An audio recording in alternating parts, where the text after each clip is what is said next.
तो दोस्तों स्वागत है आपका एक नए वीडियो में। दोस्तों आपको बता दें कि हमारे द्वारा इस समय आर 2023 और पीसीएस प्री 2024 इन दोनों के लिए कंबाइंड बैच जीएस का और करंट अफेयर का चलाया जा रहा है। दोस्तों आपको बता दें कि ये भारत के भूगोल में आज ये चौथा वीडियो है, इसका चौथा पार्ट है। अगर इससे पहले आपने 3 पार्ट नहीं देखे हैं तो दोस्तों आप जाकर उन पार्टों को भी देख लीजिएगा इसके बाद, या फिर आप पहले वीडियो से ही क्रमशः शुरुआत करेंगे तो आपके लिए ज़्यादा बेहतर होगा। तो चलिए दोस्तों बिना समय गंवाए शुरू करते हैं आज का वीडियो। तो आइए देख लेते हैं। आज का पहला प्रश्न है कि भारत में कोयले का सर्वाधिक उत्पादन किस राज्य में होता है। ठीक है, तो भारत में कोयले का सर्वाधिक उत्पादन किस राज्य में होता है, तो इसका सही आंसर क्या हो जाएगा? इसका सही आंसर हो जाएगा बी, उड़ीसा में होता है। ठीक है, कोयले का सर्वाधिक उत्पादन उड़ीसा राज्य में होता है। ठीक है, चलिए अगला प्रश्न देखते हैं। अगला प्रश्न है कि भारत में 2 अग्रगण्य कोयला उत्पादक राज्य हैं। ठीक है, तो 2 प्रमुख कोयला उत्पादक राज्य कौन से हैं जो कि अग्रणी है कोयला उत्पादन के क्षेत्र में।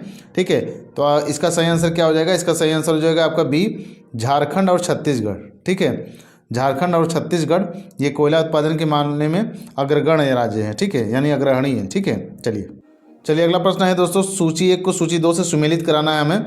यहाँ पर देखिए दिया गया है कोयला उत्पादक क्षेत्र और एक तरफ दिया गया है कोयले के खदान। ठीक है, तो हमको यहाँ कोयला उत्पादक क्षेत्र से कोयले के खदान को मैचिंग कराना है। तो आइए देख लेते हैं क्या होगा। तो देखिए दिया गया है दामोदर घाटी। ठीक है, तो दामोदर घाटी कहाँ पर है, इसकी कोयला खदान क्या है, तो इसकी कोयला खदान बराकर में है। ठीक है, कहाँ पर है? बराकर में। इसी प्रकार से सोन घाटी, तो सोन घाटी की कोयला खदान कहाँ पर है, तो सोन घाटी आपका है उमरिया में। ठीक है, सोन घाटी कहाँ पे? उमरिया में है। और गोदावरी घाटी, तो गोदावरी घाटी से कौन मैच करता है? गोदावरी घाटी का आपका हो जाएगा सिंगरेनी। ठीक है, सिंगरेनी से हो जाएगा। महानदी किससे हो जाएगा? महानदी हो जाएगा तलचर से। ठीक है, तो ये कोयला उत्पादक क्षेत्र के कोयला खदान से ये उसके सुमेलित रहे हैं। ठीक है, अगला प्रश्न है सूची 1 को सूची 2 से सुमेलित कराना है हमें। ठीक है, तो यहाँ पर देखिए कोयले की खदान दी गई है और दूसरी तरफ भारत के राज्य दिए गए, यानी किस कोयले की खदान किस राज्य में पड़ती है उसे हमको मैच कराना। ठीक है, तो देखिए दिया गया है झिलमिली। झिलमिली कहाँ पर है? ये तो ये छत्तीसगढ़ में है। कर्णपुरा कोयले खदान कहाँ पर है? तो ये देखिए आपका झारखंड में पड़ता है। ठीक है, रामपुर हिमगिरी कहाँ पर है? रामपुर हिमगिर। ठीक है, तो रामपुर हिमगिर आपका पड़ता है उड़ीसा में। ठीक है, रामपुर हिमगिर उड़ीसा में है और सुहागपुर ये आपका पड़ता है मध्य प्रदेश में। ठीक है, तो ये इस प्रकार के इसके सुमेलित रहे। चलिए अगला प्रश्न देखते हैं। अगला प्रश्न फिर से सूची 1 को सूची 2 के साथ सुमेलित कराना है हमें।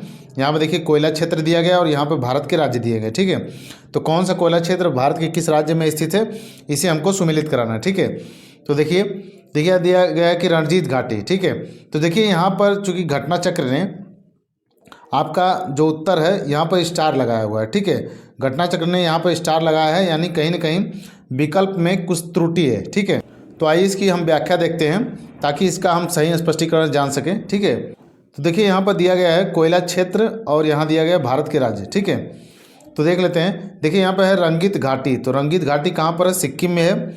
तंदूर कहाँ पर है? तंदूर तेलंगाना में है। वरोरा कहाँ है? तो वरोरा महाराष्ट्र में है। और ललमटिया कहाँ पर है? तो ये झारखंड में। ठीक है, ये सभी कोयला क्षेत्र हैं और ये उनके राज्य हैं। ठीक है, अब देखिए प्रश्न में क्या त्रुटि थी उसको हम देख लेते हैं। तो देखिए दिया गया है यहाँ पर कि प्रश्न में रणजीत घाटी कोयला क्षेत्र दिया गया है, जबकि सिक्किम में रंगित घाटी कोयला क्षेत्र है। ठीक है, अतः यदि विकल्प में रंगित घाटी होता तो निकटस्थ विकल्प के रूप में सी सुमेलित हो जाता। ठीक है, तो देखिए यहाँ पर दिया गया है आपका कि प्रश्न में जो दिया गया है यहाँ पर ये रणजीत घाटी दे दिया गया है। ठीक है, जबकि होना क्या चाहिए? रंगित घाटी होना चाहिए। ठीक है, तो ये थोड़ा सा मिसमैच हो गया है, इसीलिए यहाँ पर घटना चक्र ने स्टार लगाया हुआ है। ठीक है, चलिए अगला प्रश्न है यहाँ पर कि कोयला मंत्रालय की रिपोर्ट के अनुसार 1/4/2014 को निम्नलिखित राज्यों के प्रमाणित कोयला भंडार की दृष्टि से सही अवरोही क्रम है। ठीक है, तो यहाँ पर पूछा जा रहा है कि 2014 के अनुसार पूछा जा रहा है। ठीक है, 2014 के अनुसार यहाँ पर जो कोयला भंडार दिया गया है उसका अवरोही क्रम पूछ रहा है। ठीक है, यानी सबसे अधिक कोयला का भंडार कहाँ पर है, फिर उससे कम, फिर उससे कम, फिर उससे कम। ठीक है, तो यहाँ पर कुछ राज्यों के नाम दिए गए हैं, आइए देख लेते हैं। यहाँ पर देखिए दिया गया छत्तीसगढ़, उड़ीसा, झारखंड, मध्य प्रदेश। ठीक है, ये है विकल्प ए। और विकल्प बी में दिया गया है उड़ीसा, छत्तीसगढ़, फिर मध्य प्रदेश, फिर झारखंड, सी में दिया गया है झारखंड, छत्तीसगढ़, उड़ीसा, मध्य प्रदेश, और डी में दिया गया है झारखंड, उड़ीसा, छत्तीसगढ़, मध्य प्रदेश। ठीक है, तो इसका सही आंसर क्या हो जाएगा? इसका सही आंसर हो जाएगा डी। ठीक है, सबसे अधिक कोयला भंडार कहाँ पर है? झारखंड में है, फिर उससे कम उड़ीसा में है, फिर उससे कम छत्तीसगढ़ में, और उससे कम मध्य प्रदेश में है। ठीक है, तो ये 2014 का प्रश्न था, उसके अनुसार दिया गया है। हम वर्तमान स्थिति में देखते हैं कि वर्तमान स्थिति में कोयला भंडार किस अवरोही क्रम में है। ठीक है, तो देखिए यहाँ पर दिया गया है कि प्रश्न काल में विकल्प डी सही उत्तर था। 1/4/2020 की स्थिति के अनुसार विकल्पगत राज्यों में स्थित प्रमाणित कोयला भंडार निम्नवत है। ठीक है, तो देखिए 2014 की वो स्थिति थी। अब 2020 के अनुसार देखा जाए तो 2020 के अनुसार क्या स्थिति है? तो देखिए 2020 के अनुसार भी आपका झारखंड पहले स्थान पर है। ठीक है, सबसे अधिक कोयला भंडारण यहीं पर है। दूसरे स्थान पर आपका उड़ीसा है। ठीक है, यहाँ पर 49,000 कुछ है मिलियन टन, यहाँ पर 40,000 मिलियन टन है समथिंग। फिर तीसरे स्थान पर छत्तीसगढ़ आता है, यहाँ पर 24 मिलियन टन है, और चौथे स्थान पर मध्य प्रदेश आता है जहाँ पर 12 मिलियन टन है। ठीक है, तो ये वर्तमान स्थिति में ये क्रम है जहाँ पर भंडारण कोयले का सर्वाधिक है। ठीक है, चलिए अगला प्रश्न है कि निम्नलिखित में से कहाँ लिग्नाइट के प्रमुख भंडार नहीं है? ठीक है, तो इनमें से कौन सा राज्य है जहाँ पर लिग्नाइट के प्रमुख भंडार नहीं है? तो इसका सही आंसर हो जाएगा सी, झारखंड। ठीक है, तो झारखंड में आपका लिग्नाइट का प्रमुख भंडार नहीं है। बाकी आपका गुजरात, पश्चिम बंगाल और पुडुचेरी, इन सभी जगहों पर लिग्नाइट प्रकार का कोयला पाया जाता है। ठीक है, चलिए अगला प्रश्न है। अगला प्रश्न कथन और कारण से है। ठीक है, तो देखिए कथन में क्या दिया गया है? कथन में दिया गया है कि लिग्नाइट निकृष्ट कोटि का कोयला है जिसमें कार्बन की मात्रा 35 से 40% है। ठीक है, तो लिग्नाइट जो है यहाँ पर दिया गया है कि निकृष्ट कोटि का कोयला है जिसमें कार्बन की मात्रा 35 से 40% है। और कारण में क्या दिया गया है? तो कारण में दिया गया है कि भारत में झारखंड लिग्नाइट का सर्वप्रमुख उत्पादक है। ठीक है, ये कारण दिया गया है। तो आइए देख लेते हैं इसका सही आंसर क्या होगा। ठीक है, तो देखिए इसका सही आंसर जो हो जाएगा, सही आंसर इसका हो जाएगा सी। ठीक है, यानी कि ए सत्य है परंतु आर गलत है। ठीक है, कथन सही है, कारण गलत है। ठीक, तो देख लेते हैं इसमें कथन में क्या है। तो देखिए यहाँ पर दिया गया है कथन ए कि लिग्नाइट निकृष्ट कोटि का कोयला है जिसमें कार्बन की मात्रा 35 से 40% है, यह सही है। ठीक है, लेकिन जो यहाँ पर कारण दिया गया है आपका कि भारत में झारखंड लिग्नाइट का सर्वप्रमुख उत्पादक है, ये कारण यहाँ पर गलत है। ठीक है, चलिए देखिए यहाँ पर इसकी व्याख्या देख लीजिए। देखिए दिया गया कोयले की गुणवत्ता का निर्धारण उसमें निहित कार्बन के अनुपात पर निर्भर करता है। भूगर्भ में दबी वनस्पतियों पर दाब एवं ताप के प्रभाव से सर्वप्रथम पीट कोयले 40% से कम कार्बन का निर्माण होता है। ठीक है, तो यहाँ पर सर्वप्रथम किस कोयले का निर्माण होता है? सर्वप्रथम पीट कोयले का निर्माण होता है। ठीक है, जिसमें कार्बन की मात्रा 40% से कम होती है। ठीक है, आगे दिया गया है कि इसके बाद लिग्नाइट कोयले जिसमें कि 40 से 55% तक कार्बन होता है। ठीक है, यानी जिस कोयले में जितना अधिक कार्बन की मात्रा होगी वो कोयला उतना ही बेहतर माना जाएगा। ठीक है, और उसके बाद फिर होता है आपका बिटुमिनस कोयला। ठीक, लिग्नाइट के बाद बिटुमिनस में 55 से 80% तक कार्बन का, तत्पश्चात सर्वोत्तम कोटि के कोयले एंथ्रासाइट। ठीक है, बिटुमिनस में कितना होता है कोयले का कार्बन का प्रतिशत? 55 से लेके 80%। ठीक है, और इसके बाद कौन सा कोयला बनता है? तो उसके बाद बनता है आपका एंथ्रेसाइट कोयला। ठीक है, कौन सा कोयला होता है? एंथ्रेसाइट। इसमें कार्बन की मात्रा 90 से 95% तक होती है। ठीक है, इसका निर्माण होता है। लिग्नाइट को निकृष्ट कोटि के कोयले की श्रेणी में रखा जाता है, अतः कथन ए सही है। ठीक है, तो लिग्नाइट जो है ये निकृष्ट कोटि का कोयला है। ठीक है, चलिए आगे देखिए। आगे दिया गया है कि देश में लिग्नाइट का कुल भंडार लगभग 46.02 बिलियन टन है जिसका अधिकांश भाग यानी 79%, ठीक है 80% ही मान लीजिए, तो लिग्नाइट कोयले का 80% लगभग भाग आपका तमिलनाडु राज्य में पाया जाता है। कहाँ पर? तमिलनाडु राज्य में पाया जाता है, न कि झारखंड में। ठीक है, अतः कारण आर गलत है। वर्ष 2019-20 के आंकड़ों के अनुसार भारत में कुल 42,96,000 टन, ठीक है 42,96,000 टन लिग्नाइट का उत्पादन हुआ, जिसमें से तमिलनाडु ने 56%, गुजरात ने 24% एवं राजस्थान ने 19% उत्पादन किया। ठीक है, अतः वर्तमान में भी कारण आर गलत है। ठीक है, चलिए अगला प्रश्न है कि भारत में लिग्नाइट कोयले का सर्वाधिक जमाव पाया जाता है। ठीक है, तो भारत में सबसे अधिक लिग्नाइट कोयले का भंडार कहाँ पर है या उसका जमाव कहाँ पर है? तो इसका सही आंसर क्या हो जाएगा? सही आंसर हो जाएगा डी, तमिलनाडु राज्य में। ठीक है, चलिए अगला प्रश्न पढ़ते हैं। अगला प्रश्न है कथन और कारण से। ठीक है, तो यहाँ पर देख लेते हैं कथन क्या दिया गया है। कथन यहाँ पर दिया गया है आपका कि कोयले का अंतर्राज्यीय परिवहन रेलवे द्वारा संपन्न किए जाने वाले परिवहन का एक प्रमुख घटक है।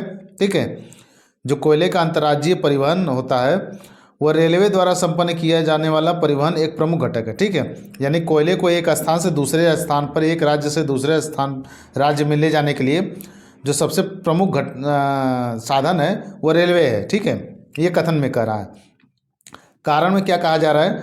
कारण में है कि बंगाल झारखंड कोयले की खदानें पश्चिमोत्तर राज्यों की कोयला आपूर्ति का प्रमुख स्रोत है। ठीक है, तो बंगाल और झारखंड की जो कोयले की खदानें हैं वो जो पश्चिम में राज्य हैं, यानी कि आपका गुजरात हो गया, राजस्थान हो गया, महाराष्ट्र हो गया, इन सभी राज्यों की कोयला की आपूर्ति इन्हीं राज्यों से होती है। ठीक है, प्रमुख स्रोत है, ये कारण है। ठीक, तो आइए देख लेते हैं इसका सही आंसर क्या होगा। तो देखिए इसका जो सही आंसर हो जाएगा वो हो जाएगा ए। ठीक है, ए तथा आर दोनों सही है तथा आर ए की सही व्याख्या है। ठीक है, यानी यहाँ पर कथन और कारण दोनों सही दिया गया है। ठीक, यानी यहाँ पर जो कथन दिया गया है आपका कि कोयले का अंतर्राज्यीय परिवहन रेलवे द्वारा संपन्न किए जाने वाले परिवहन का एक प्रमुख घटक है, यह भी सही है। और जो इसकी व्याख्या है कारण है कि बंगाल और झारखंड कोयले की खदानें पश्चिमोत्तर राज्यों की कोयला आपूर्ति का प्रमुख स्रोत है, यह भी सही है। ठीक है, चलिए अगला प्रश्न है कि निम्नलिखित में से कौन सुमेलित नहीं है। ठीक है, तो इनमें से कौन सा सही सुमेलित नहीं है, आइए देख लेते हैं। देखिए दिया गया है यहाँ पर कि सोना कोलार में। ठीक है, सोना कहाँ पाया जाता है? ये कोलार की खान में पाया जाता है, ये सही है। कोयला की खान कौन सी है? यहाँ पर दिया गया है झरिया, तो ये भी आपका सही है। ठीक है, यहाँ दिया गया लौह अयस्क गुंटूर, देखिए लौह अयस्क गुंटूर ये खान जो है ये गलत है। ठीक है, बाकी हीरा पन्ना की खान में पाया जाता है, ये सही है। ठीक है, तो इसका जो सही आंसर हो जाएगा ये हो जाएगा सी। ठीक है, चलिए इसकी व्याख्या देख लेते हैं। तो देखिए व्याख्या में दिया गया है कि जो गुंटूर है यह लौह अयस्क के लिए प्रसिद्ध नहीं है, जबकि कोलार सोना के लिए, झरिया कोयला के लिए एवं पन्ना हीरा के उत्पादन के लिए प्रसिद्ध है। ठीक है, चलिए अगला प्रश्न है कि लूनेज पेट्रोल उत्पादक क्षेत्र किस राज्य में स्थित है? तो लूनेज पेट्रोल उत्पादक क्षेत्र किस राज्य में स्थित है? इसका सही आंसर क्या हो जाएगा? इसका सही आंसर हो जाएगा डी, गुजरात में स्थित है। ठीक है, चलिए अगला प्रश्न है कि नवग्राम तेल क्षेत्र स्थित है। तो नवग्राम तेल क्षेत्र कहाँ पर स्थित है? इसका सही आंसर क्या हो जाएगा? इसका सही आंसर हो जाएगा बी, गुजरात में स्थित है। ठीक है, चलिए अगला प्रश्न है कि भारत में सर्वप्रथम खनिज तेल का कुआं खोदा गया था। तो भारत में सर्वप्रथम खनिज तेल का कुआं कहाँ पर खोदा गया था? इसका सही आंसर हो जाएगा बी, माकूम में खोदा गया था। ठीक है, चलिए इसकी व्याख्या देख लीजिए। देखिए दिया गया कि भारत में सर्वप्रथम खनिज तेल का कुआं ऊपरी असम के माकूम क्षेत्र में 26 मार्च सन 1867 को 118 फीट की गहराई तक खोदा गया था। आयोग ने अपने प्रारंभिक उत्तर कुंजी में इस प्रश्न का उत्तर विकल्प बी को ही दिया था, परंतु संशोधित उत्तर कुंजी में इसका उत्तर ए कर दिया गया, जो कि गलत है। ठीक है, अब यहाँ पर बताया जा रहा है कि जो संशोधित उत्तर कुंजी में इसका विकल्प ए किया गया है यह गलत है, इसका विकल्प बी ही सही है। यानी विकल्प क्या है? विकल्प इसका बी सही है। तो विकल्प बी में देखिए क्या दिया गया था, तो विकल्प बी में माकूम दिया गया है, ये सही है। ठीक है, चलिए अगला प्रश्न है कि निम्न में से कौन एक भारत की सबसे पुरानी तेल शोधन इकाई है? ठीक है, तो भारत में सबसे पुरानी तेल शोधन इकाई कौन सी है? इसका सही आंसर क्या हो जाएगा? तो इसका सही आंसर हो जाएगा आपका बी, डिगबोई भारत की सबसे पुरानी तेल शोधन इकाई है। ठीक है, चलिए हाँ इसकी व्याख्या देख लेते हैं। देखिए दिया गया कि प्रश्नगत दी गई तेल शोधन इकाइयों और उनके चालू होने का वर्ष निम्नानुसार है। ठीक है, तो यहाँ देखिए दिया गया तेल शोधन इकाई, यहाँ पर दिया गया कि उनके चालू होने का वर्ष, किस वर्ष में वो प्रारंभ हुई थी। ठीक है, तो देखिए यहाँ पर दिया गया डिगबोई असम कब शुरू हुआ था? तो ये 1901 में शुरू हुआ था। ठीक है, डिगबोई 1901 में शुरू हुआ था। कोयली गुजरात ये कब हुआ था? तो ये हुआ था 1965 में। ठीक है, हल्दिया पश्चिम बंगाल तो ये 1975 में हुआ था, और मथुरा उत्तर प्रदेश का 1982 में हुआ था। ठीक है, तो इन विकल्पों के अनुसार सबसे पुराना कौन हुआ? ये डिगबोई हुआ असम का। ठीक है, चलिए अगला प्रश्न है, निम्नलिखित में से कहाँ तेल शोधक कारखाना नहीं है। ठीक है, तो यहाँ पर जो आंसर दिए गए हैं इसमें से तेल शोधक कारखाना कहाँ पर नहीं है, तो इसका सही आंसर हो जाएगा हटिया। हटिया में तेल शोधन कारखाना नहीं है। बाकी आपका कोयली में, नून माटी में एवं बरौनी में, इन तीनों जगहों पे तेल शोधक कारखाना है। ठीक है, चलिए इसकी व्याख्या देख लीजिए। दिया गया कि इंडियन मिनरल्स ईयर बुक 2020 के आंकड़ों के अनुसार, 2020 का आंकड़ा है, ठीक है, देश में कुल 23 तेल शोधक कारखाने हैं। कितने कुल तेल शोधक कारखाने हैं? 23। ठीक है, कुल 23 तेल शोधक कारखाने जो निम्न स्थानों पर हैं, जिसमें आपका गुवाहाटी, बरौनी, कोयली, हल्दिया, मथुरा, टिगबोई, पारादीप, पानीपत, मुंबई, विशाखापत्तनम, मनाली, नारीमनम, कोच्चि, बोंगाईगांव, नुमालीगढ़, मंगलुरु, तातीपाका, ये सभी सार्वजनिक क्षेत्र के तेल शोधक संयंत्र हैं। प्राइवेट क्षेत्र के तेल शोधक कारखाने जामनगर में 2 है, वादीनार या वाडीनार, ठीक है, में है। संयुक्त क्षेत्र के तेल शोधक कारखाने बीना एवं भटिंडा में है। ठीक है, तो बीना एवं भटिंडा में संयुक्त क्षेत्र के हैं। ठीक है, तो इस प्रकार से कुल 23 तेल शोधक कारखाने वर्तमान समय में स्थित हैं। ठीक है, चलिए अगला प्रश्न दिया गया है कि सूची 1 को सूची 2 के साथ सुमेलित कराना है हमें। ठीक है, यहाँ पर दिए गए तेल शोधक कारखाना और यहाँ पर दिया गया है उसके राज्य। तो कौन सा तेल शोधक कारखाना किस राज्य में स्थित है, इसको हमको सही सुमेलित कराना। ठीक है, तो देखिए दिया गया नुमालीगढ़। तो नुमालीगढ़ कहाँ पड़ता है? नुमालीगढ़ पड़ जाता है आपका असम में। ठीक है, तातीपाका कहाँ पर है? तो ये आंध्र प्रदेश में है। कोयली तेल शोधक कारखाना कहाँ पर है? तो कोयली तेल शोधक कारखाना आपका गुजरात में पड़ता है। बरौनी कहाँ पर है? तो बरौनी बिहार में है। ठीक है, इस प्रकार से इसका सुमेलन है। आप लोग इसे ध्यानपूर्वक देख लीजिए। ठीक है, चलिए अगला प्रश्न है कि भारत में अधिकांश प्राकृतिक गैस का उत्पादन निम्न में से कहाँ से किया जाता है। ठीक है, तो भारत में अधिकांश प्राकृतिक गैस का उत्पादन कहाँ से सबसे अधिक किया जाता है? तो इसका सही आंसर क्या हो जाएगा? इसका सही आंसर सी हो जाएगा, मुंबई हाई क्षेत्र से किया जाता है। ठीक है, मुंबई हाई क्षेत्र से भारत का अधिकांश प्राकृतिक गैस का उत्पादन किया जाता है। ठीक है, चलिए अगला प्रश्न है कि भारत के निम्नलिखित राज्यों में से किसमें कोयली पेट्रोलियम शोधनशाला अवस्थित है। ठीक है, तो अभी आप लोगों ने ऊपर पढ़ा था कि कोयली तेल पेट्रोलियम शोधनशाला कहाँ पर स्थित है, तो इसका सही आंसर क्या हो जाएगा? इसका सही आंसर हो जाएगा सी, गुजरात में स्थित है। ठीक है, कोयली कहाँ पर है? ये गुजरात में है। ठीक है, चलिए अगला प्रश्न है कि भारत को वर्ष 2017-18 में अधिकतम कच्चा तेल की आपूर्ति करने वाला निम्नलिखित में से कौन सा देश था। ठीक है, तो 2017-18 के अनुसार पूछा जा रहा है कि 2017-18 में कच्चा तेल की आपूर्ति कौन सा देश सबसे अधिक भारत को करता था। ठीक है, तो इसका सही आंसर क्या हो जाएगा? इसका सही आंसर हो जाएगा सी, इराक करता था। कौन करता था? इराक करता था। ठीक है, सूची 2 के साथ सुमेलित कराना है। ठीक है, तो देखिए यहाँ पर जो दिया गया है ये कुछ खनिजों के नाम दिए गए हैं। ठीक है, और यहाँ पे उनके अग्रणी उत्पादक राज्यों के नाम दिए गए हैं। ठीक है, यानी किस खनिज में कौन सा राज्य सर्वप्रमुख है, प्रमुख राज्य है। ठीक है, वो अग्रणी है उत्पादन करने में। ठीक है, तो आइए मैच करा लेते हैं। देखिए खनिज तेल के मामले में बात की जाए तो खनिज तेल में अग्रणी राज्य कौन सा है? तो वो है गुजरात आपका। ठीक है, खनिज तेल के मामले में गुजरात है। जिप्सम कहाँ पे सबसे अधिक उत्पादन होता है? तो जिप्सम का उत्पादन राजस्थान सबसे अधिक करता है। सोना कहाँ पर सबसे अधिक उत्पादन होता है? तो सोने का उत्पादन सबसे अधिक कर्नाटक में होता है। और बॉक्साइट का उत्पादन कहाँ पर होता है? तो बॉक्साइट का सबसे अधिक उत्पादन उड़ीसा राज्य में होता है। ठीक है, चलिए अगला प्रश्न देख लेते हैं। अगला प्रश्न सूची 1 को सूची 2 के साथ सुमेलित कराना है। ठीक है, तो यहाँ पर लौह अयस्क क्षेत्र दिए गए हैं, यहाँ पर उसके राज्य दिए गए हैं। ठीक है, तो ये लौह अयस्क क्षेत्रों के नाम दिए गए हैं और यहाँ पर उन राज्यों के नाम दिए गए हैं जिस क्षेत्र का है। ठीक है, तो आइए देख लेते हैं। तो देखिए दिया गया है बादाम पहाड़ी। तो बादाम पहाड़ी कहाँ पड़ता है? ये पड़ता है आपका उड़ीसा में। ठीक है, ये लौह अयस्क क्षेत्र हैं। ठीक है, तो बादाम पहाड़ी कहाँ पर है? ये उड़ीसा में है। उसके आगे दिया गया डाली राजहरा। ठीक है, तो डाली राजहरा कहाँ पर है? तो ये छत्तीसगढ़ में है आपका। कुद्रेमुख कहाँ पर है? तो कुद्रेमुख आपका कर्नाटक में पड़ जाता है। नोवा मुंडी कहाँ पर है? तो नोवा मुंडी आपका झारखंड में है। ठीक है, इसको आप वीडियो को पॉज करके इसको ध्यानपूर्वक देख लीजिए। ठीक है, चलिए अगला प्रश्न सूची 2 के साथ सुमेलित कराना है फिर से। देखिए यहाँ पर दिया गया है खनन क्षेत्र और दूसरी तरफ दिया है खनिज। ठीक है, किस खनन क्षेत्र में यानी किस खान से कौन सा खनिज उत्पादन किया जाता है। ठीक है, तो देख लेते हैं। देखिए दिया गया है गुरु महिसानी। ठीक है, गुरु महिसानी।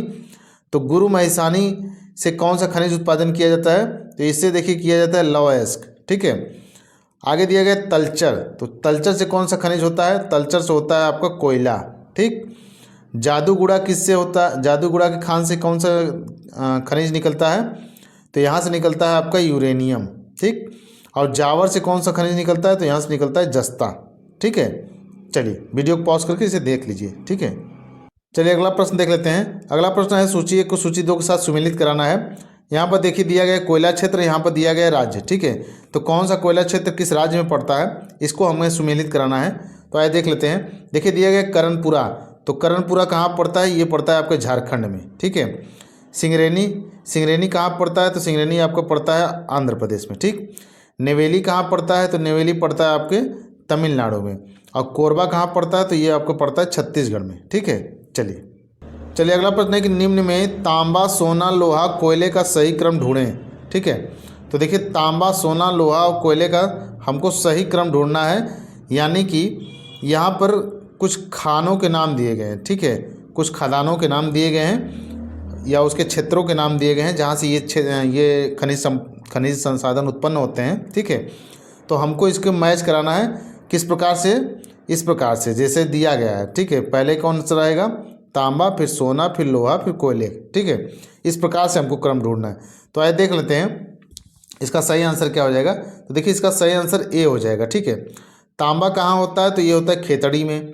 सोना कहाँ होता है? तो ये कोलार की खान में होता है। लोहा कहाँ से होता है? तो ये कुद्रेमुख की खान से होता है। और कोयला कहाँ से होता है? तो ये झरिया से होता है। ठीक है। चलिए इसकी व्याख्या देख लीजिए। दिया गया है कि राजस्थान की खेतड़ी खान तांबा उत्पादन करने वाली देश की प्रमुख खान है। ठीक है। तो तांबा का सबसे अधिक उत्पादन कहाँ सबसे अधिक होता है? राजस्थान की खेतड़ी खान में होता है। ठीक है। इसी प्रकार से कर्नाटक की कोलार खान। ठीक है। कर्नाटक की कोलार खान स्वर्ण उत्पादन किया जा रहा है। ठीक है। तो स्वर्ण उत्पादन कर्नाटक की कोलार खान से हो रहा है। कर्नाटक के चिकमंगलूर जिले में स्थित कुद्रेमुख खान, कौन सी खान है? कुद्रेमुख खान से लौह अयस्क का उत्खनन किया जा रहा है। ठीक है। तो कुद्रेमुख खान से लौह अयस्क उत्पादन होता है और झारखंड की झरिया खान से कोयले का उत्पादन होता है। ठीक है। सबसे अधिक उत्खनन होता है। ठीक। चलिए आगे दिया गया है कि निम्नलिखित में से कौन एक सही सुमेलित नहीं है। ठीक है। तो हमको बताना है कि कौन सा ये जो दिया गया है, यहाँ लौह अयस्क क्षेत्र, यहाँ कुछ खनिजों के नाम दिए गए हैं और यहाँ पर उनके क्षेत्र के नाम दिए गए हैं जहाँ से ये उत्पादन होते हैं। ठीक है। तो हमको बताना है इसमें से कौन सा सही सुमेलित नहीं है। तो आइए देख लेते हैं। देखिए दिया गया है लौह अयस्क कुद्रेमुख, तो ये सही है। लौह अयस्क कुद्रेमुख की खान से होता है। मैग्नीज दिया गया है कोरापुट। ठीक है। मैग्नीज कोरापुट दिया गया है, तो ये गलत है। ठीक। यही पे इसका सही सुमेलित नहीं है, यही इसका आंसर हो जाएगा। आगे दिया गया तांबा खेतरी खान से, तो ये सही है। कोयला सिंगरेनी से, तो ये भी आपका सही है। जो इसका सही मैचिंग नहीं है वो है बी, मैग्नीज कोरापुट में नहीं होता है। ठीक है। देखिए इसकी व्याख्या देख लीजिए। देखिए दिया गया है कि कोरापुट मैग्नीज उत्पादन से संबंधित नहीं है, बल्कि यह एल्युमिनियम उत्पादन, ठीक है, क्या होता है यहाँ पर, एल्युमिनियम उत्पादन के लिए प्रसिद्ध है। ठीक है। तो जो कोरापुट है ये किसके उत्पादन के लिए प्रसिद्ध है? ये आपका एल्युमिनियम उत्पादन के लिए प्रसिद्ध है। ठीक है। चलिए अगला प्रश्न है कि सोनभद्र जनपद में निम्नलिखित धातुओं में से कौन सी पाई जाती है। ठीक है। तो सोनभद्र जनपद आपको पता होगा कि उत्तर प्रदेश का एक प्रमुख जनपद है। ठीक है। तो यहाँ पर दिया गया है कौन सी धातुएं पाई जाती हैं। ठीक है। कौन कौन सी? ठीक। तो देखिए नीचे दिया गया है आपका यूरेनियम, एंडलूसाइट, पायराइट एवं डोलोमाइट। ठीक है। तो देख लेते हैं इसका आंसर क्या होगा। ठीक है। तो यहाँ पर देखिए आंसर में इसके दिया गया है बी। ठीक है। यानी 2, 3, 4 ये तीनों चीज़ें पाई जाती है। 2, 3, 4। तो इसमें से कौन कौन सी चीज़ें सोनभद्र में पाई जाती है? 2 में दिया गया एंडलूसाइट, ये भी पाया जाता है। यहाँ पर 3 में दिया गया पायराइट, ये भी पाया जाता है। और 4 में दिया गया डोलोमाइट, ये भी पाया जाता है। ठीक है। तो इस प्रकार से ये आपके तीनों जो विकल्प हैं, ये तीनों चीज़ें आपके सोनभद्र में पाई जाती हैं। ठीक है। चलिए अगला प्रश्न है कि निम्नलिखित में से कौन सा खनिज केरल में बहुतायत में मिलता है। ठीक है। तो इनमें से कौन सा खनिज जो कि केरल में बहुतायत मात्रा में मिलता है, उसका सही आंसर क्या हो जाएगा? इसका सही आंसर हो जाएगा आपका डी, मोनोजाइट। ठीक है। मोनोजाइट आपका केरल में बहुतायत मात्रा में मिलता है। ठीक है। चलिए इसकी व्याख्या थोड़ी सी देख लीजिए। देखिए दिया गया है केरल में मोनोजाइट खनिज बहुतायत में मिलता है। ठीक है। यद्यपि केरल के कई भागों में मूल्यवान खनिज पाए जाते हैं, परंतु कोल्लम जिले की समुद्र तटीय बालू में बड़ी मात्रा में मोनोजाइट, इल्मेनाइट, रूटाइल, जिरकान, सिल्लीमेनाइट आदि खनिज पाए जाते हैं। ठीक है, तो ये आपका मोनोजाइट जो है ये केरल में बहुतायत मात्रा में पाया जाता है। ठीक है, वहाँ के समुद्र तटीय बालू में पाया जाता है। ठीक है, चलिए अगला प्रश्न है कि भारत के निम्नलिखित भौमिकीय शैल क्रमों में से किसमें लौह अयस्क का समृद्ध भंडार पाया जाता है। ठीक है, यानी कि लौह अयस्क का सबसे अधिक भंडार किस आपके शैल क्रम में है। ठीक है, किस शैल क्रम में आपका लौह अयस्क का भंडार सबसे अधिक पाया जाता है। तो इसका सही आंसर क्या हो जाएगा? इसका सही आंसर हो जाएगा आपका डी, धारवाड़ क्रम में। ठीक है, जो ये धारवाड़ क्रम दिया गया है, इस धारवाड़ क्रम में सबसे अधिक लौह अयस्क का भंडार पाया जाता है। ठीक है, चलिए अगला प्रश्न है कि झरिया कोयला क्षेत्र निम्नलिखित राज्यों में से किस में अवस्थित है। तो आपको पता होगा झरिया कहाँ पर है। झरिया आपका कहाँ पर है? झारखंड में है। ठीक है, झरिया कहाँ है? झारखंड में है। चलिए अगला प्रश्न है कि हजीरा बीजापुर जगदीशपुर गैस पाइपलाइन निम्नलिखित में से किस प्राधिकरण द्वारा निर्मित की गई है। ठीक है, तो हजीरापुर बीजापुर जगदीशपुर ये गैस पाइपलाइन किस प्राधिकरण द्वारा निर्मित की गई है? इसका सही आंसर क्या हो जाएगा? इसका सही आंसर हो जाएगा A, Gas Authority of India Limited. ठीक है, Gas Authority of India Limited द्वारा ये पाइपलाइन पास की गई है। ठीक है, बनाई गई है, निर्मित की गई है। ठीक है, Gas Authority of India limited का मतलब क्या होता है? इसका मतलब होता है गेल। ठीक है, जिसको हम लोग गेल कहते हैं। ठीक है, चलिए अगला प्रश्न देख लेते हैं। अगला प्रश्न है सूची 1 को सूची 2 के साथ सुमेलित कराना है।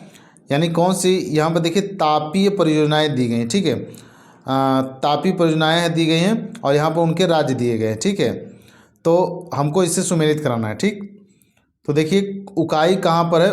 उकाई तापीय परियोजना कहाँ पर है? तो इसका ये हो जाएगा आपका गुजरात में। ठीक है, उकाई कहाँ पर है? गुजरात में है। पतरातू कहाँ पर है? तो पतरातू आपका पाया जाता है झारखंड में। पेंच कहाँ पर है? तो पेंच आपका है मध्य प्रदेश में। और डाभोल कहाँ पर है? तो ये महाराष्ट्र में। ठीक है, ये तापी परियोजना है और ये उनके सुमेलित राज्य हैं। ठीक है, चलिए अगला प्रश्न दिया गया है कि भारत में शक्ति खंड में ऊर्जा स्रोतों के भाग सही क्रम है। ठीक है, तो भारत में शक्ति खंड में ऊर्जा स्रोतों के भाग सही क्रम में कौन से हैं? यानी सबसे अधिक ऊर्जा का उत्पादन किससे होता है, फिर उससे कम, फिर उससे कम, फिर उससे कम। ठीक है, तो इसका हमको क्रम बताना है। ठीक है, तो आइए देख लेते हैं इसका सही आंसर क्या हो जाएगा। देखिए इसका चूंकि घटना चक्र ने यहाँ पर विकल्प में स्टार लगाया हुआ है। ठीक है, तो हमको इसकी व्याख्या देखनी पड़ेगी ताकि हम सही आंसर जान सकें। ठीक है, तो देखिए यहाँ पर दिया गया है आपका कि 30 सितंबर 2022 तक भारत में ऊर्जा उत्पादन की संस्थापित क्षमता की दृष्टि से प्रश्नगत ऊर्जा स्रोतों का क्रम इस प्रकार है। ठीक है, तो देखिए यहाँ पर दिया गया है कि तापीय ऊर्जा कितना है। तो ये है आपका 2,36,086 मेगावाट। जली या हाइड्रो ऊर्जा से कितना उत्पादन होता है? तो इससे होता है आपका 46,850 मेगावाट। पवन से कितना होता है? तो 41,666 मेगावाट। तथा आणविक के द्वारा कितना होता है? तो ये 6,780 मेगावाट। ये इस प्रकार का इसका क्रम है। ठीक है, अब यहाँ पर देखिए दिक्कत क्या है। देखिए यहाँ पर दिया गया है प्रश्न में कि जबकि प्रश्न काल में तापीय ऊर्जा की संस्थापित क्षमता सर्वाधिक थी, इसके बाद क्रमशः जलीय, वायु, पवन एवं आणविक ऊर्जा का स्थान था। अतः प्रश्नगत विकल्पों से सही क्रम प्राप्त नहीं हो रहा है। ठीक है, यानी कि सबसे अधिक तापीय ऊर्जा है, उसके बाद आपका जलीय ऊर्जा है, फिर वायु या पवन ऊर्जा है, उसके बाद तब लास्ट में आणविक ऊर्जा है। ठीक है, तो ये क्रम इस विकल्प में जो यहाँ पर उत्तर दिया गया है, ये क्रम इस विकल्प में मिल नहीं पा रहा है, इसलिए यहाँ पर घटना चक्र ने स्टार लगाया हुआ है। ठीक है, चलिए अगला प्रश्न है कि ऊर्जा उत्पादन के निम्नलिखित साधनों पर विचार कीजिए। ठीक है, तो यहाँ पर देखिए वही दिया गया है फिर से, जल, प्राकृतिक गैस, नाभिकीय और डीजल, ये ऊर्जा उत्पादन के स्रोत दिए गए हैं। यहाँ पर देखिए पूछा जा रहा है कि इन्हें भारत में ऊर्जा उत्पादन की कुल प्रतिष्ठापित क्षमता में उनके प्रतिशतांश 30 सितंबर 2016 के अनुसार और वही क्रम में व्यवस्थित कीजिए। ठीक है, यानी कि सबसे अधिक ऊर्जा का उत्पादन किसके द्वारा होता है, फिर सबसे कम, फिर सबसे कम। ठीक है, वही उसी प्रकार से पूछा जा रहा है। तो आइए इसका हम डायरेक्ट व्याख्या देख लेते हैं। देखिए दिया गया है यहाँ पर कि प्रश्नकाल में विकल्प सी सही उत्तर था। 30 सितंबर 2022 तक भारत में संस्थापित विद्युत क्षमता आपका कितना है, 4,07,797 मेगावाट थी। 30 सितंबर 2022 तक भारत में ऊर्जा उत्पादन के साधनों का कुल प्रतिस्थापित क्षमता में प्रतिशत निम्नवत है। ठीक है, तो आइए देख लेते हैं। देखिए सबसे अधिक यहाँ पर ऊर्जा उत्पादन किसके द्वारा किस प्रकार से किया जा रहा है। तो देखिए जल से किया जा रहा है इतना आपका 46,850 मेगावाट, ठीक है, जो कि कुल 11% है। प्राकृतिक गैस से 24,824, ठीक है, इतना मेगावाट है, ये आपका 6% है। नाभिकीय ऊर्जा से 6,780 मेगावाट, जो कि आपका 1.7% है। और डीजल से आपका किया जा रहा है 562 मेगावाट, जो कि 0.1% है। ठीक है, चलिए अगला प्रश्न है आपका कि भारत में कुल उत्पादित विद्युत में परमाणु शक्ति का भाग है लगभग। तो भारत में कुल उत्पादित विद्युत में परमाणु शक्ति का भाग कितना % है। इसका सही आंसर क्या हो जाएगा, इसका सही आंसर हो जाएगा आपका बी, 3% है। ठीक है, कितना % है, 3% है। चलिए अगला प्रश्न देख लेते हैं। अगला प्रश्न सूची 1 को सूची 2 के साथ सुमेलित कराना है। तो देखिए यहाँ पर दिया गया राज्य, यहाँ पर दिया गया अणु शक्ति केंद्र। ठीक है, किस राज्य में कौन सा अणु शक्ति केंद्र है, हमें इसे को सुमेलित कराना है। तो आइए सुमेलित करा लेते हैं। देखिए गुजरात में कौन सा है, तो यहाँ पर गुजरात में काकरापार पड़ता है। काकरापार कहाँ है, गुजरात में है। कर्नाटक में कौन सा है, कर्नाटक में आपका कैगा है। ठीक, राजस्थान में कौन सा है, तो राजस्थान में आपका रावत भाटा है। और उत्तर प्रदेश में कौन सा है, तो उत्तर प्रदेश में आपका नरौरा है। ठीक है, ये इस प्रकार का इसका सुमेलन है। ठीक है, चलिए अगला प्रश्न है कथन और कारण से। ठीक है, तो देखिए क्या दिया गया है। कथन में दिया गया कि भारत में देश की भावी ऊर्जा मांग की आपूर्ति का आशाप्रद स्रोत अणु ऊर्जा है। ठीक है, ये दिया गया है कथन। कारण क्या दिया गया है, कारण में दिया गया कि भारत में अणु खनिज सर्वत्र सुलभ है। ठीक है, ये कारण दिया गया है। तो आइए देख लेते हैं इसका विकल्प, इसका क्या सही आंसर हो जाएगा। तो देखिए इसका सही आंसर जो होगा, उसका सही आंसर हो जाएगा आपका सी, यानी ए सही है परंतु आर गलत है। ठीक है, ए सही है परंतु आर गलत है। ए यहाँ पर दिया गया है क्या कि भारत में देश की भावी ऊर्जा मांग की आपूर्ति का आशाप्रद स्रोत अणु ऊर्जा है। ठीक है, ये कथन तो सही है, लेकिन यहाँ पर जो कारण दिया गया है कि भारत में अणु खनिज सर्वत्र सुलभ है, ये आपका गलत है। ठीक है, चलिए इसकी व्याख्या देख लेते हैं। देखिए दिया गया कि भारत में देश की भावी ऊर्जा मांग की आपूर्ति का आशाप्रद स्रोत परमाणु ऊर्जा है। यद्यपि भारत में यूरेनियम अल्प मात्रा में ही उपलब्ध है, तथापि इसके लिए वह आयात पर निर्भर है। ठीक है, देखिए यूरेनियम के लिए भारत आयात पर निर्भर है, न कि स्वयं के उत्पादन पर निर्भर है। ठीक है, ज्ञातव्य है कि भारत में अणु खनिज थोरियम बहुतायत में उपलब्ध है, फिर भी भारत में अणु खनिज सर्वत्र उपलब्ध नहीं है। ठीक है, तो देखिए अपने भारत में यूरेनियम नहीं पाया जाता है, भारत यूरेनियम को आयात करता है। ठीक है, लेकिन जो थोरियम है, थोरियम से भी अणु शक्ति बनाई जा सकती है। ठीक है, परमाणु ऊर्जा का उत्पादन किया जा सकता है, जो कि भारत में बहुतायत मात्रा में उपलब्ध है, लेकिन फिर भी अभी भी अणु खनिज आपका भारत में सब जगह उपलब्ध नहीं है। ठीक है, चलिए अगला प्रश्न है कि भारत का 20वां परमाणु बिजली घर कौन सा है। ठीक है, तो भारत का 20वां परमाणु बिजली घर कौन सा है, इसका सही आंसर क्या हो जाएगा, इसका सही आंसर हो जाएगा सी, कैगा कर्नाटक। ठीक है, कैगा जो है ये भारत का 20वां परमाणु बिजली घर है। ठीक है, चलिए अगला प्रश्न है कि मीठी विरदी परमाणु ऊर्जा संयंत्र निम्नलिखित में से किस देश के सहयोग से स्थापित किया जाएगा। ठीक है, मीठी विरदी परमाणु ऊर्जा संयंत्र किस देश के सहयोग से स्थापित किया जा रहा है, तो इसका सही आंसर क्या हो जाएगा, इसका सही आंसर हो जाएगा ए, यूएसए के सहयोग से स्थापित किया जाएगा। ठीक है, चलिए अगला प्रश्न है कि निम्नलिखित में से कौन जैविक संसाधन नहीं है। ठीक है, तो इनमें से कौन सा एक जैविक संसाधन नहीं है, इसका सही आंसर क्या हो जाएगा, इसका सही आंसर हो जाएगा ए, शुद्ध जल। शुद्ध जल जो है ये जैविक संसाधन नहीं है। ठीक है, चलिए इसकी व्याख्या देख लीजिए। देखिए दिया गया है कि जैविक संसाधन जीवमंडल किसी जीव या जैविक पदार्थ से प्राप्त होता है। ठीक है, तो जो जैविक संसाधन होता है वो जीवमंडल से प्राप्त होता है, या किसी जीव से या फिर जैविक पदार्थ से प्राप्त होता है, जैसे वन तथा पशु एवं उनसे प्राप्त हो सकने वाले पदार्थ। ठीक है, तो उसे हम क्या कहेंगे, उसे हम जैविक संसाधन कहते हैं। ठीक है, देखिए दिया गया जीवाश्म ईंधन जैसे कोयला, पेट्रोलियम इसी वर्ग में शामिल किए जाते हैं। ठीक, कोयला और पेट्रोलियम क्या है, ये जैविक संसाधन में शामिल किए जाते हैं, क्योंकि ये विघटित जैविक पदार्थों से बनते हैं। ठीक है, शुद्ध जल जैविक संसाधन नहीं है। ठीक, चलिए अगला प्रश्न है।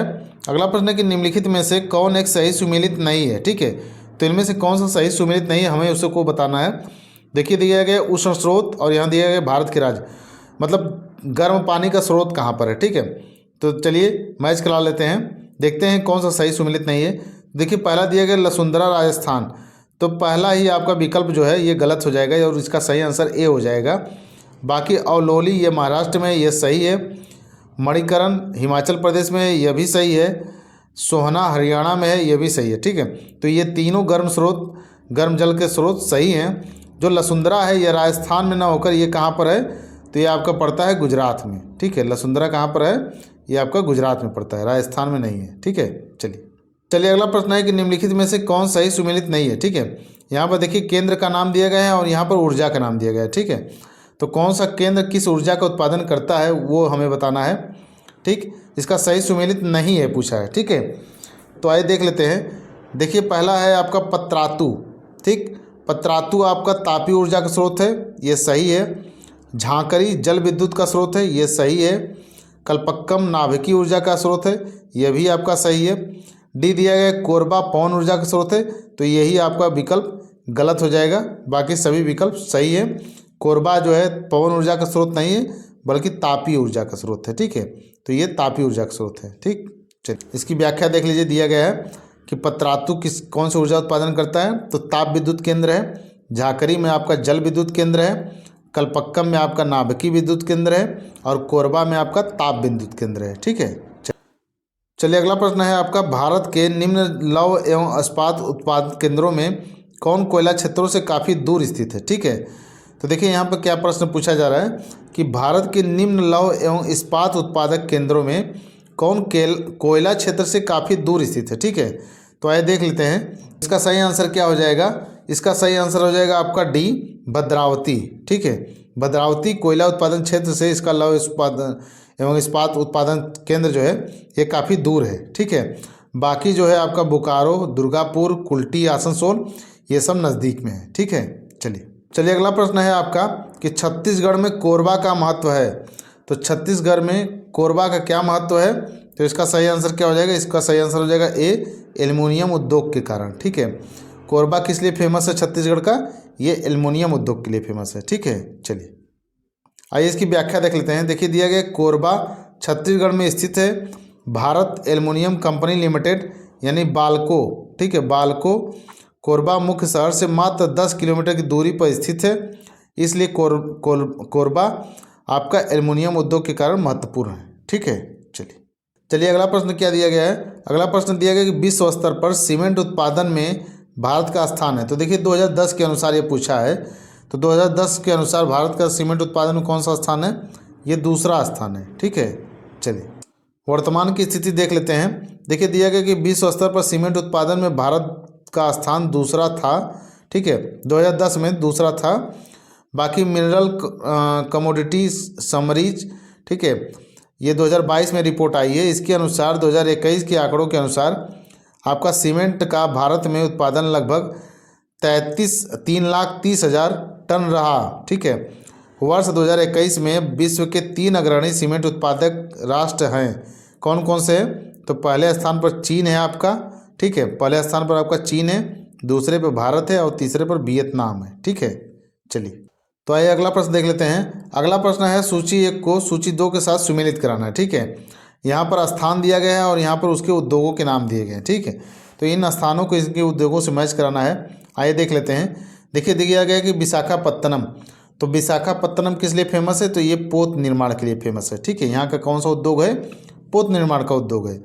मूरी किस लिए जाना जाता है, तो मूरी आपका जाना जाता है एल्युमिनियम के लिए। ठीक, मूरी एल्युमिनियम के लिए। गुड़गांव किस लिए जाना जाता है, तो गुड़गांव जाना जाता है आपका मोटर गाड़ी के लिए। ठीक है, और पनकी किस लिए जाना जाता है, तो पनकी जाना जाता है उर्वरक के लिए। ठीक, तो वीडियो को पॉज करके आप लोग इसे ध्यानपूर्वक देख लीजिए। चलिए अगला प्रश्न है कि सहकारिता क्षेत्र में भारत का सबसे बड़ा उर्वरक कारखाना स्थित है। तो सहकारिता क्षेत्र में भारत का सबसे बड़ा उर्वरक कारखाना कहाँ पर स्थित है, इसका सही आंसर क्या हो जाएगा। इसका सही आंसर हो जाएगा ए, फूलपुर उत्तर प्रदेश में स्थित है। ठीक है, सहकारिता क्षेत्र में भारत का सबसे बड़ा उर्वरक कारखाना फूलपुर उत्तर प्रदेश में स्थित है। ठीक है, चलिए इसकी व्याख्या देख लेते हैं। देखिए फूलपुर कहाँ पर है, तो फूलपुर प्रयागराज उत्तर प्रदेश में है। भारत का सहकारिता क्षेत्र में सबसे बड़ा उर्वरक कारखाना स्थित है। यह 3 नवंबर 1967 को स्थापित इफ्को की फूलपुर इकाई, ठीक है, ये कौन सी किसकी इकाई है, तो ये फूलपुर इफ्को की इकाई है। ठीक है, इफ्को की फूलपुर इकाई में अमोनिया यूरिया यूनिट की स्थापना क्रमशः 1981 और 1997 में हुई थी। ठीक है, इफ्को की अन्य इकाइयाँ कहाँ कहाँ पर हैं, तो देख लीजिए।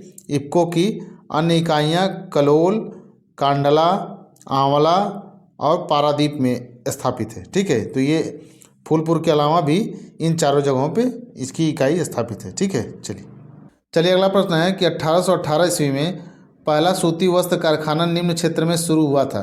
तो ये कहाँ पर पहला सूती वस्त्र कारखाना शुरू हुआ था, इसका सही आंसर हो जाएगा ए, पश्चिम बंगाल फोर्ट ग्लास्टर में। ठीक है, पश्चिम बंगाल के फोर्ट ग्लास्टर में आपका पहला सूती वस्त्र कारखाना इस क्षेत्र में उत्पादन शुरू हुआ था। ठीक है, आज इसकी व्याख्या देख लेते हैं। देखिए दिया गया कि 1818 ईस्वी में कलकत्ता यानी वर्तमान कोलकाता के निकट स्थित फोर्ट ग्लास्टर में भारत का पहला सूती वस्त्र कारखाना शुरू किया गया, परंतु यह प्रयास सफल नहीं हो सका। ठीक है, यह प्रयास सफल नहीं हो सका।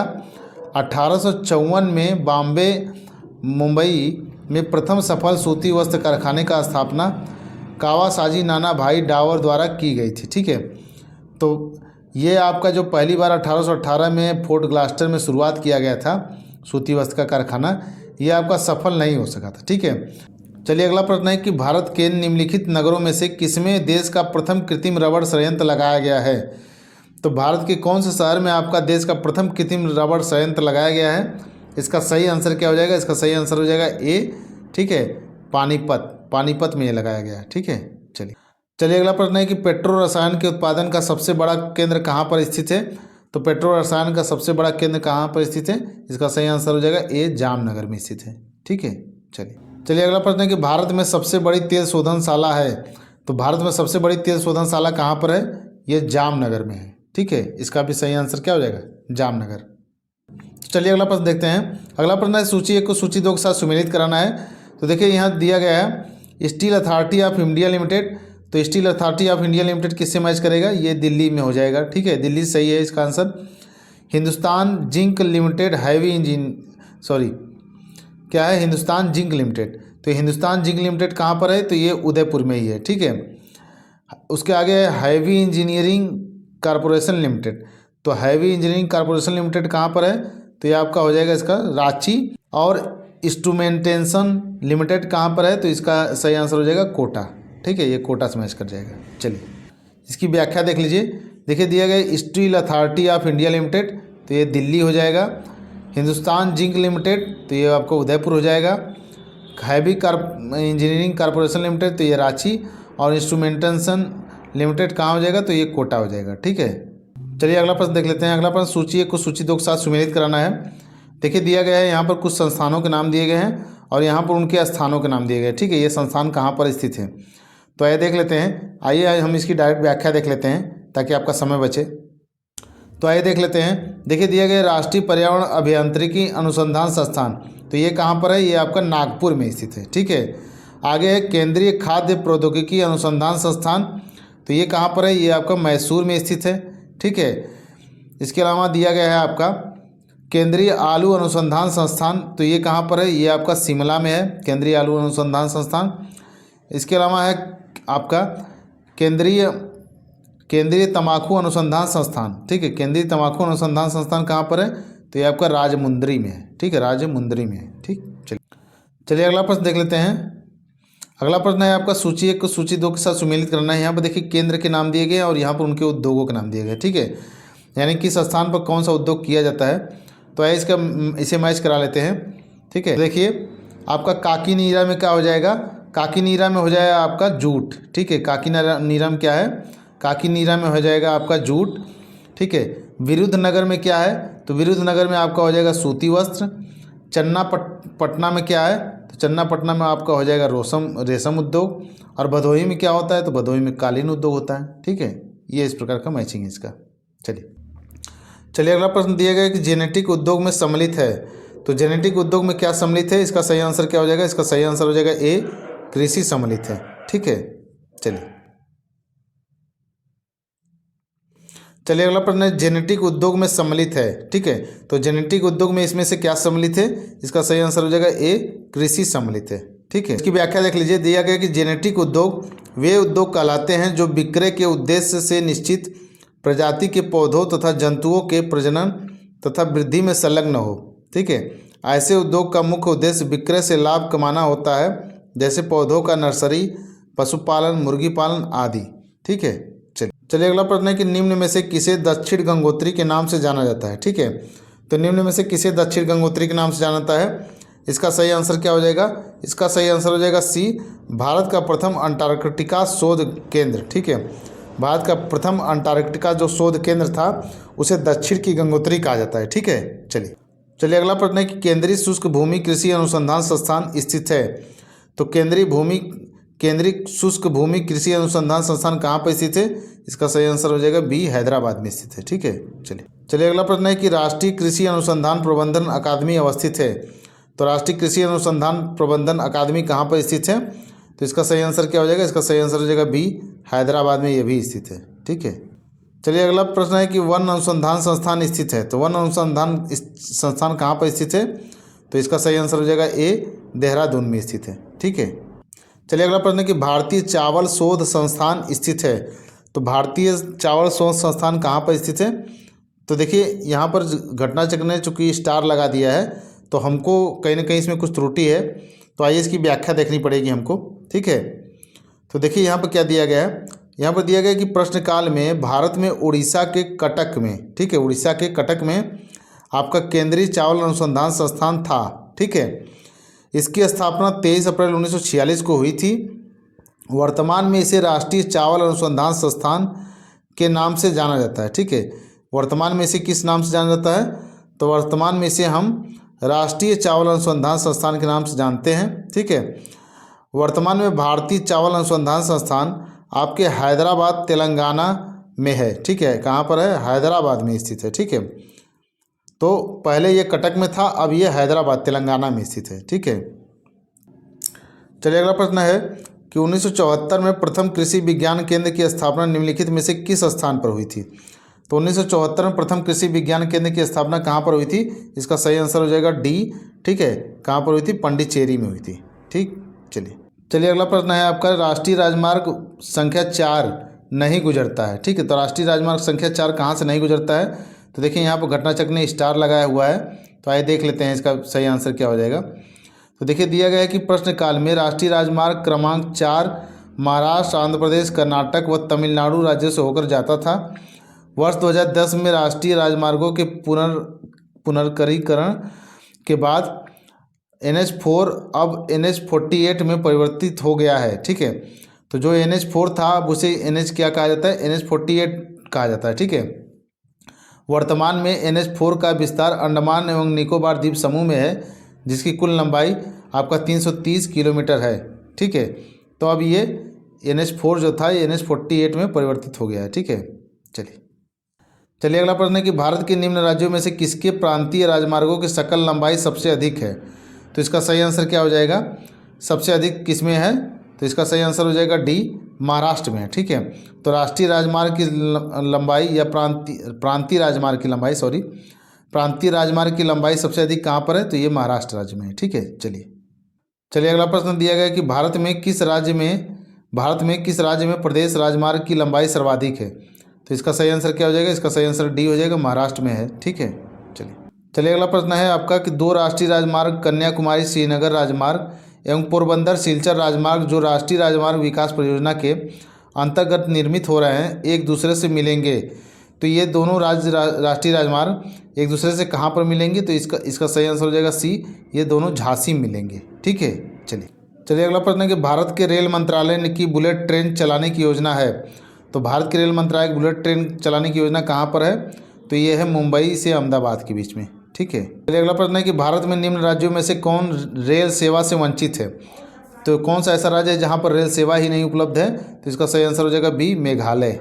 ठीक है, मेघालय में रेल सेवा उपलब्ध ही नहीं है। चलिए अगला प्रश्न, निम्नलिखित में से कौन एक आंध्र प्रदेश का बंदरगाह नगर है?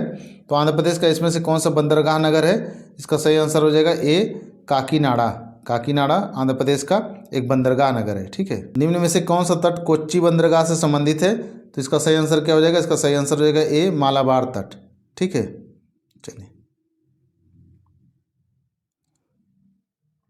चलिए अगला प्रश्न है कि भारत के निम्नलिखित बंदरगाहों में से कौन सा एक उड़ीसा तट पर अवस्थित है? तो उड़ीसा तट पर कौन सा इसमें से बंदरगाह अवस्थित है? इसका सही आंसर क्या हो जाएगा? सी पारादीप आपका अवस्थित है। ठीक है, चलिए अगला प्रश्न है कि वर्तमान मुंबई बंदरगाह के दबाव को कम करने के लिए कौन से पत्तन का निर्माण किया गया? तो अगला नया पत्तन कौन सा बनाया गया है मुंबई बंदरगाह के दबाव को कम करने के लिए? तो इसका सही आंसर हो जाएगा आपका डी नवा सेवा। ठीक है, नवा सेवा यानी जवाहरलाल नेहरू पत्तन। ठीक है, चलिए अगला प्रश्न, गंगा नदी के निम्नलिखित में से किस भाग को राष्ट्रीय राजमार्ग घोषित किया गया है? तो गंगा नदी के किस भाग को राष्ट्रीय जल मार्ग घोषित किया गया है? ठीक है, तो इसका सही आंसर हो जाएगा डी प्रयागराज से हल्दिया तक। प्रयागराज से हल्दिया तक को राष्ट्रीय जल मार्ग घोषित किया गया है इसे। ठीक, चलिए अगला प्रश्न, कोंकण रेलवे जोड़ता है? तो इसका सही आंसर क्या हो जाएगा? बी रोहा से मंगलोर को जोड़ता है। ठीक है, कोंकण रेलवे। चलिए अगला प्रश्न है कि राजा सांसी अंतर्राष्ट्रीय हवाई अड्डा कहाँ है? तो राजा सांसी हवाई अड्डा कहाँ पर स्थित है? इसका सही आंसर हो जाएगा सी, ये अमृतसर में स्थित है। ठीक है, चलिए अगला प्रश्न है, भारतीय पर्यटन मंत्रालय ने भारत में पर्यटन को प्रोत्साहित करने हेतु जिस अवधारणा को लोकप्रिय करने का उपयोग किया है वह क्या है? इसका सही आंसर क्या हो जाएगा? इसका सही आंसर डी अतुल्य भारत है। ठीक है, चलिए आगे दिया गया है, कुरियर सेवा से प्रतिस्पर्धा के लिए भारतीय डाक विभाग ने द्रुत डाक सेवा का आरंभ कब किया? तो इसका सही आंसर क्या हो जाएगा? इसका सही आंसर हो जाएगा डी 1986 में किया था। ठीक है, चलिए अगला प्रश्न है कि टिड्डियाँ भारत में प्रवेश करती है।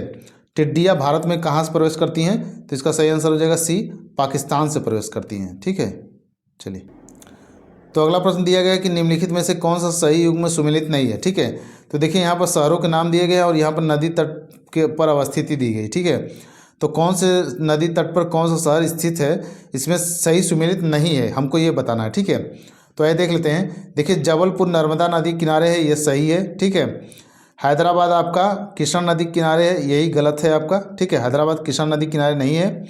बाकी कोटा आपका चंबल नदी किनारे स्थित है, सही है। नासिक आपका गोदावरी नदी किनारे, ये भी सही है। तो हैदराबाद ये किस नदी किनारे है? हैदराबाद आपका मूसी नदी किनारे स्थित है। ठीक है, मूसी नदी के तट पर स्थित है, ये इसका सही आंसर होगा। ठीक है, चलिए तो दोस्तों आज की इस वीडियो में बस इतना ही। अगर हमारी ये वीडियो सीरीज़ आपको पसंद आ रही हो तो प्लीज़ कमेंट जरूर किया करिए। आपके कमेंट से हमें मोटिवेशन मिलता है और आपके कमेंट के ही मोटिवेशन से हम वीडियो बनाने के लिए तत्पर होते हैं। तो दोस्तों आज की इस वीडियो में बस इतना ही। अगर आप हमारे चैनल पर नए हो तो हमारे इस चैनल को सब्सक्राइब कर, वीडियो को लाइक कर, बेल आइकन को प्रेस कर ऑल पर क्लिक कर दीजिएगा ताकि आप सब तक हमारे वीडियो की नोटिफिकेशन पहुँचती रहे। धन्यवाद।